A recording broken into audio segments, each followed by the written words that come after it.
జోగులాంబ గద్వాల్ జిల్లా వైద్య ఆరోగ్య శాఖ అధికారి డాక్టర్ సిద్దప్ప ఆదేశాల మేరకు రాజోలి ప్రాథమిక ఆరోగ్య కేంద్రం మెడికల్ ఆఫీసర్ డాక్టర్ మధుబాబు ఆధ్వర్యంలో రాజోలి మండల పరిధిలోని మానుదొడ్డె గ్రామంలో గ్రామ ప్రజలకు రక్త పరీక్షలు నిర్వహించారు.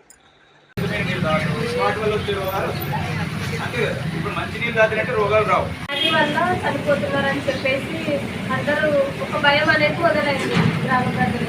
సో దాని గురించి ఎందుకు చనిపోతున్నారు అని కొన్ని టెస్టులు హెల్త్ క్యాంప్స్ చేయడం జరిగింది 11వ తారీఖు మన మాంతలి గ్రామంలో. దాంట్లో టెస్ట్ చేసిన తర్వాత కొంతమందికి ఏదో కొంచెం ఈ వ్యాధి ఉంది అన్నట్టు అనుమానం వచ్చినందుకు మళ్ళీ మిమ్మల్ని ఇక్కడికి పిలిపించడం జరిగింది. దీనికోసం మీరు భయపడి మళ్ళీ ఏదో మాకుంది వేరే వాళ్ళని పిలవలే మమ్మల్ని ఎందుకు